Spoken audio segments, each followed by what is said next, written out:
नमस्कार बच्चों, कैसे हैं आप सब। आशा करती हूँ आप सभी अच्छे होंगे, स्वस्थ होंगे, खुश होंगे और अपनी पढ़ाई भी अच्छे से कर रहे होंगे। तो जैसे कि आप सभी जानते हैं, मैं हूँ आपकी हिंदी की अध्यापिका और मैं स्वागत करती हूँ आप सभी का आईसीटी वर्चुअल क्लासरूम में। और आज हम यहाँ पर एकत्रित हुए हैं पढ़ने के लिए क्लास 9th की हिंदी। क्लास 9th की हिंदी में, जैसे कि आप सभी को पता है, हमारा वाक्य विचार जो टॉपिक है हिंदी व्याकरण का वो चल रहा है। और वाक्य विचार में हम वाक्यों के बारे में बहुत सारी चीजें अपने पिछले सेशन से ही पढ़ते हुए आ रहे हैं। और एक महत्वपूर्ण भाग जो हमने वाक्यों के बारे में पढ़ा था वो था वाक्यों के भेद। तो वाक्यों के दो आधार पर यहाँ पर भेद बताए थे, एक अर्थ के आधार पर और दूसरा रचना के आधार पर।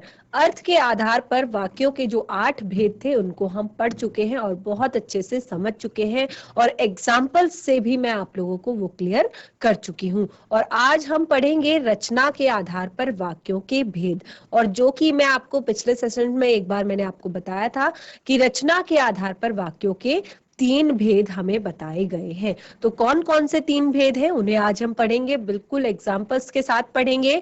तो आप भी कॉपी पेन पेंसिल लेकर रेडी हो जाइए और बिल्कुल पढ़ने के साथ साथ लिखना भी है और समझना भी है। तो चलते हैं स्मार्ट बोर्ड की तरफ, शुरू करते हैं आज का सेशन। सभी बच्चे ध्यान पूर्वक सुनेंगे। तो जैसे कि मैंने आपको बताया कि हमने पिछले सेशन में वाक्यों के अर्थ के आधार पर जो 8 भेद थे वो पढ़े। तो सभी बच्चों ने अपनी कॉपी में लिखा होगा ये सब। आज हम पढ़ेंगे रचना के आधार पर वाक्यों के भेद। तो रचना के आधार पर वाक्यों के भेद ये हम पढ़ रहे हैं क्लास 9th। वाक्यों के आधार पर या रचना के आधार पर या बनावट के आधार पर वाक्यों के 3 भेद होते हैं, ये मैंने आपको बताया। तो कौन कौन से 3 भेद होते हैं इन्हें हम एक बार यहाँ पर देख लेते हैं। पहले सरल वाक्य,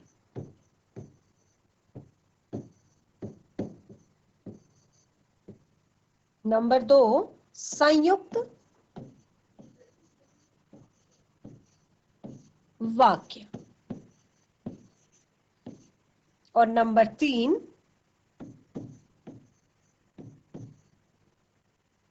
मिश्र वाक्य। तो यहां पर वाक्यों के ये 3 भेद हम पढ़ने वाले हैं, सरल वाक्य, संयुक्त वाक्य और मिश्र वाक्य, जो कि है रचना या बनावट के आधार पर। तो सबसे पहले हम शुरू करेंगे सरल वाक्य। सरल वाक्य किसे कहते हैं, बहुत ही ज्यादा महत्वपूर्ण है, बिल्कुल इजीली लेने की जरूरत नहीं है, जब क्योंकि यहाँ पे आपको लगेगा कि बहुत इजी है और आप कर लेंगे, लेकिन जब वाक्य आपकी परीक्षाओं में आते हैं तो आप कंफ्यूज हो जाते हैं कि कौन सा वाक्य संयुक्त वाक्य है, कौन सा वाक्य मिश्र वाक्य है, और संयुक्त वाक्य की क्या खासियत है या मिश्र वाक्य की क्या खासियत है, किस तरह से इनको पढ़ना चाहिए। तो सबसे पहले शुरू करेंगे सरल वाक्य।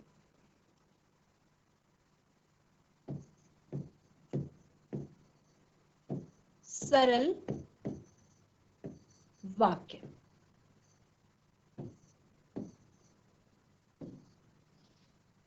देखिए सरल वाक्य क्या होते हैं, जिस वाक्य में एक उद्देश्य, एक विधेय और एक ही क्रिया हो उसे सरल वाक्य कहते हैं। उद्देश्य भी पढ़ा चुकी हूं आपको, विधेय भी पढ़ा चुकी हूं आपको, उद्देश्य विस्तार भी पढ़ा चुकी हूं आपको, विधेय विस्तार भी आप लोगों को बता चुकी हूं। तो ये सारी चीजें हम अपने पिछले सेशंस में इसी पार्ट के अंतर्गत पढ़ चुके हैं और आशा करती हूं कि आपने अपनी कॉपी में भी लिखा होगा। और बार बार मैं आप लोगों को कहती भी हूं कि जब हम इसको यहाँ पर पढ़ते हैं तो आप इसको घर में एक बार इसको जरूर रिवाइज कीजिए, जरूर एक बार पढ़िए। तो अब आप लोगों को बार बार बताने की जरूरत नहीं है कि उद्देश्य क्या है और विधेय क्या है। तो यहाँ पर सरल वाक्य जो होते हैं उसमें एक उद्देश्य होता है और एक ही विधेय होता है और एक ही क्रिया होती है। तो इसको एक बार लिख लेते हैं, जिस वाक्य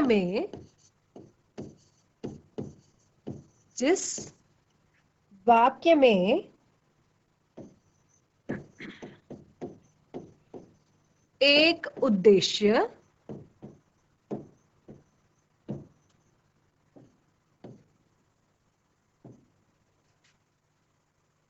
एक विधेय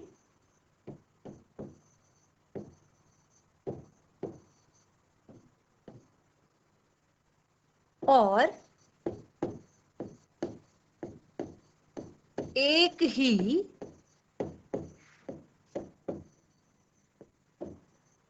क्रिया हो, उसे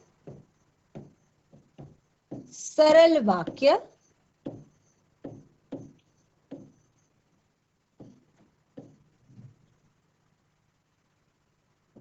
कहते हैं। एक उद्देश्य, एक विधेय और एक ही क्रिया हो, उसे सरल वाक्य कहते हैं। जैसे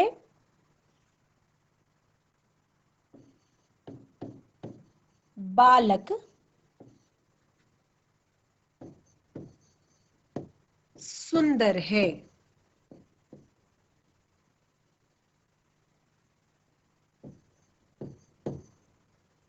बालक सुंदर है, ठीक है। या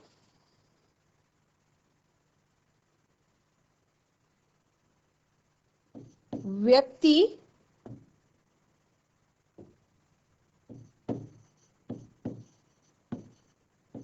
अच्छा है। बिल्कुल सिंपल सेंटेंस है, बिल्कुल छोटे छोटे एकदम सिंपल सेंटेंस है। और मैंने आपको बताया जैसे बालक सुंदर है, व्यक्ति अच्छा है, यानी कि बिल्कुल सिंपल सेंटेंस जहां पर केवल और केवल एक उद्देश्य और एक विधेय है। तो एक उद्देश्य और एक विधेय जहां पर होगा, वहां पर क्या होगा, वहां पर आपका सरल वाक्य होगा। तो बालक क्या है जिसके बारे में बात की जा रही है? बालक आपका उद्देश्य है, सुंदर है, ये क्या है? आपका विधेय है। और क्योंकि इस सेंटेंस में कोई भी यहाँ पर क्रिया नहीं है, लेकिन क्रिया भी होगी, तो केवल एक ही क्रिया यहाँ पर होगी, ठीक है। तो हमने यहाँ पर आपका सरल वाक्य जो है वो पढ़ा, जिसमें एक उद्देश्य और केवल एक विधेय है। इसको हमने कहा कि ये आपका सरल वाक्य है।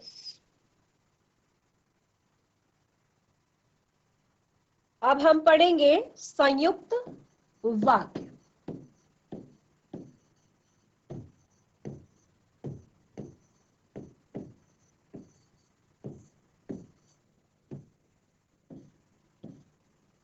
संयुक्त वाक्य, संयुक्त का अर्थ होता है या तो समुच्चय, या जो ऐसे शब्द जो समानता के आधार पर उपवाक्यों से, कौन से उपवाक्यों से? समुच्चय बोधक उपवाक्यों से, अर्थात योजक शब्दों से जुड़े हुए रहते हैं। तो ऐसे शब्दों को हम संयुक्त वाक्य कहते हैं। तो एक बार इसको लिख लेते हैं, फिर समझेंगे।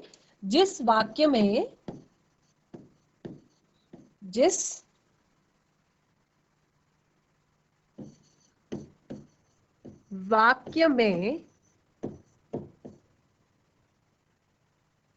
समानता के आधार पर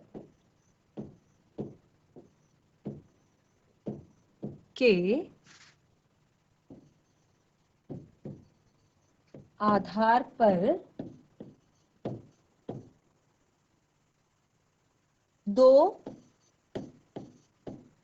उपवाक्य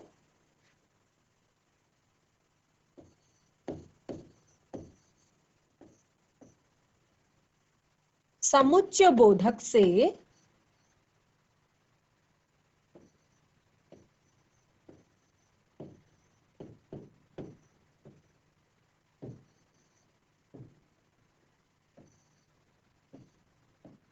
समुच्चय बोधक को हम योजक शब्द भी कहते हैं।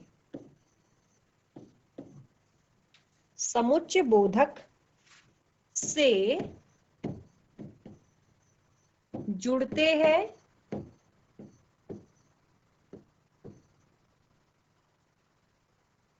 तो ऐसा वाक्य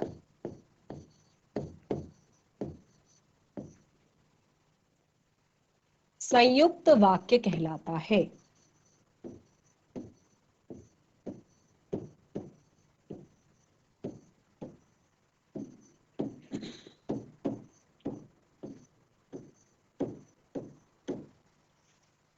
जिस वाक्य में समानता के आधार पर दो उपवाक्य समुच्चय बोधक यानी कि योजक शब्दों से जुड़ते हैं, किसी योजक से जुड़ते हैं, तो उसे क्या कहते हैं? संयुक्त वाक्य कहते हैं। तो संयुक्त वाक्य, यहां पर एग्जाम्पल देती हूं मैं आपको। जैसे अब समुच्चय बोधक शब्दों के बारे में आप जानते हैं, बादल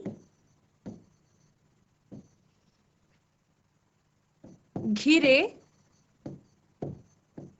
और मयूर नाचने लगे।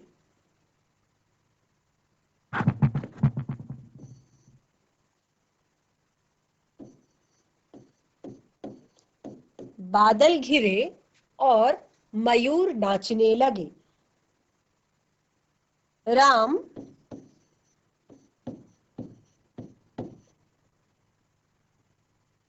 सो रहा है और मोहन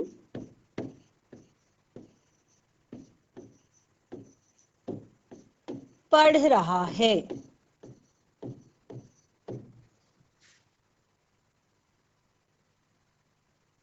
मैंने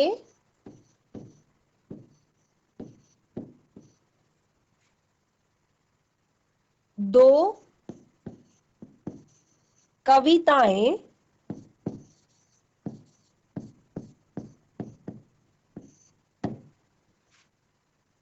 सुनाई, किंतु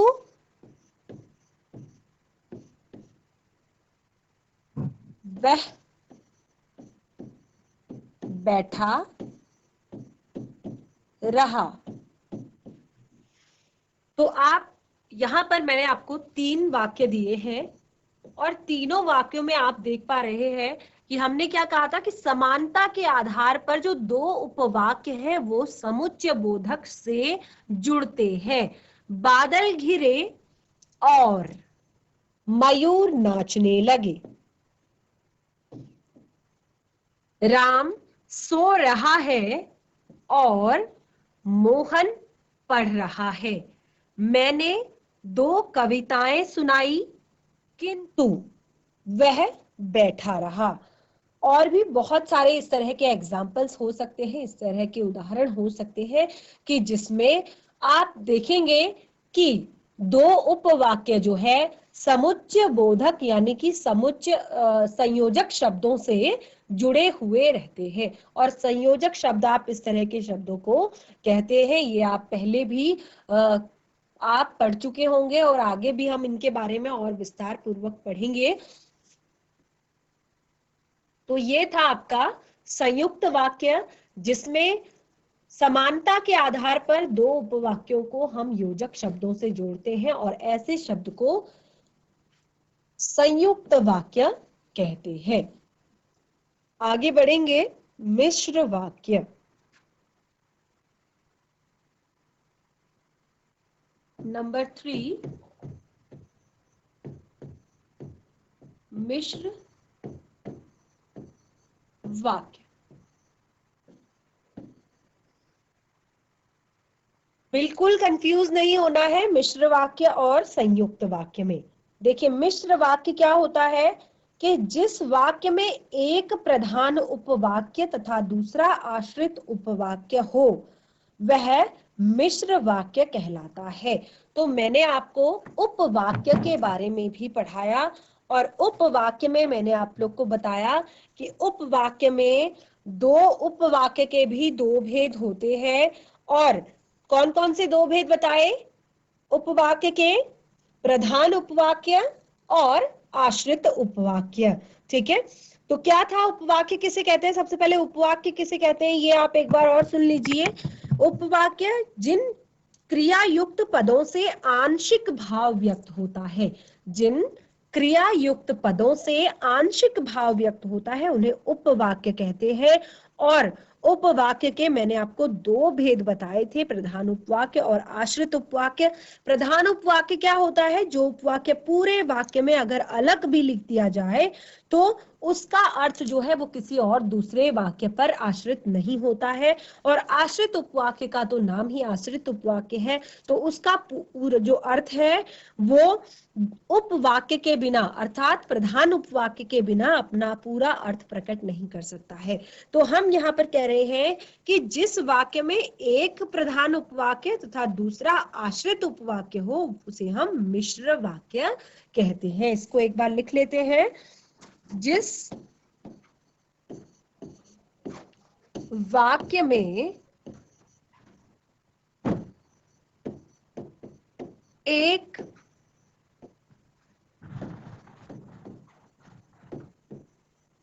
प्रधान उपवाक्य तथा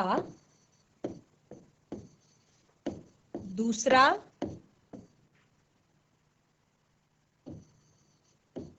आश्रित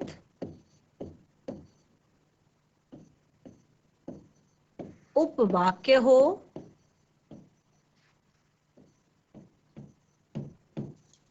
उसे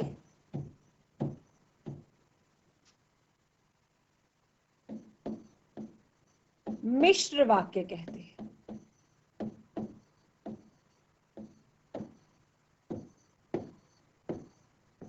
यानी कि दो तरह के उपवाक्य होंगे, इसमें दो तरह के, तो इसीलिए इसे मिश्र वाक्य हम कहते हैं। जैसे एग्जाम्पल के लिए देखिए, उदाहरण, सभी जानते हैं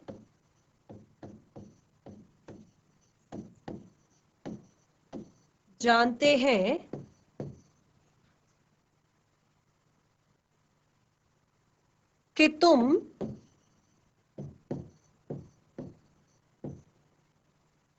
अच्छे विद्यार्थी हो।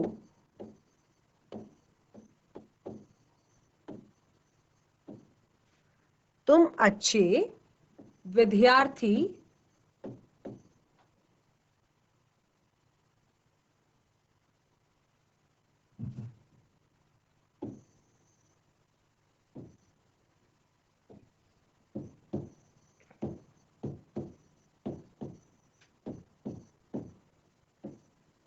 हो। सभी जानते हैं कि तुम अच्छे विद्यार्थी हो। मैंने देखा कि, देखिए, मैंने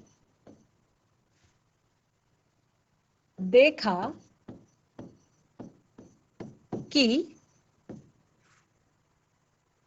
राम सो रहा है।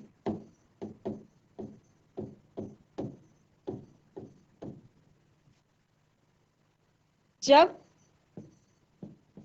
वह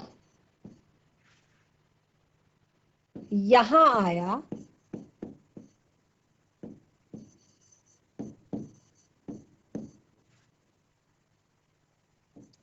तब मैं घर पर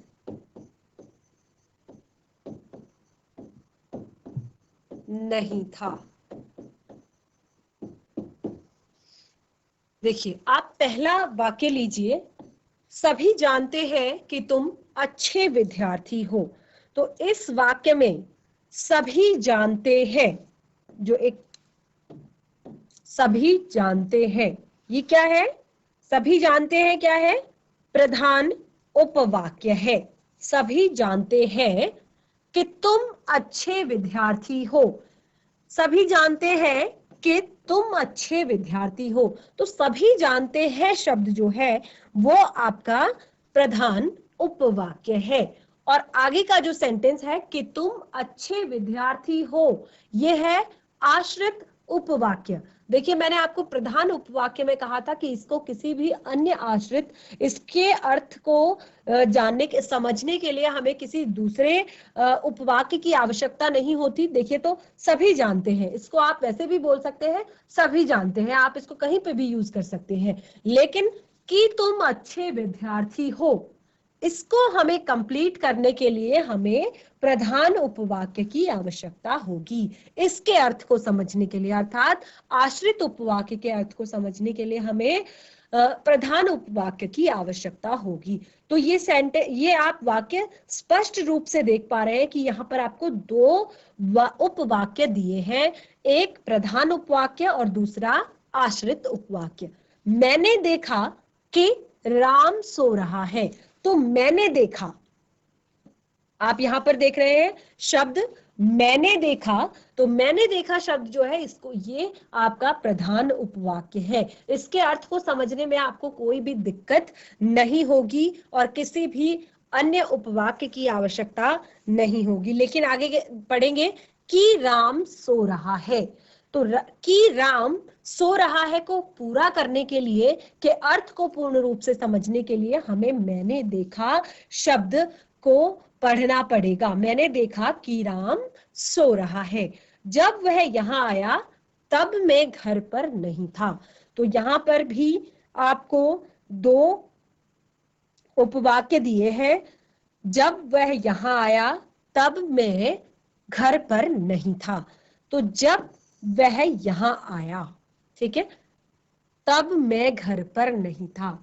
आपको आगे का जो सेंटेंस है, अर्थात आगे का जो उपवाक्य है, उसका अर्थ तब तक स्पष्ट नहीं होगा जब तक आप प्रधान उपवाक्य को नहीं पढ़ेंगे। तो आप यहां पर देख रहे हैं कि सभी जानते हैं कि जो है यहाँ पर समुच्चय बोधक शब्द ये इन दोनों उपवाक्यों को आपस में जोड़ रहा है। और अगले में भी मैंने देखा कि, तो कि यहां पर भी दोनों उपवाक्यों को आपस में जोड़ रहा है। अगला, जब वह यहां आया तब, तो जो तब शब्द है ये भी दोनों वाक्यों को आपस में जोड़ रहा है। देखिए, एक और मैं आपको यहां पर वाक्य लिखकर दिखाती हूं। मैंने दो कविताएं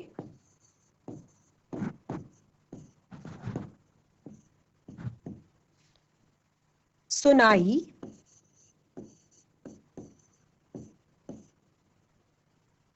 जिन पर लोग हंसे।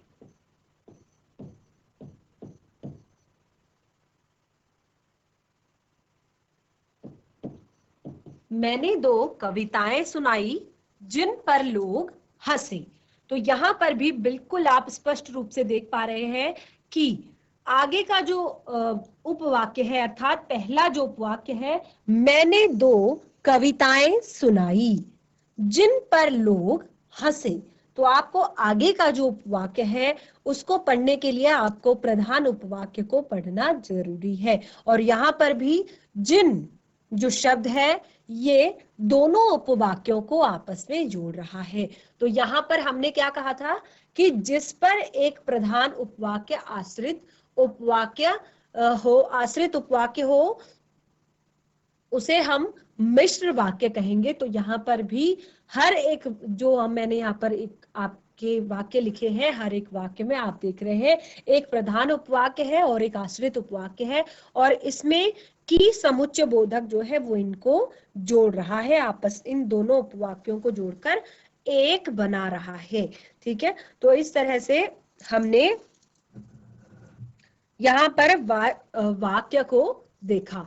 अभी हम इस पाठ से संबंधित एक और महत्वपूर्ण टॉपिक पढ़ेंगे, वो है आपका वाक्य परिवर्तन।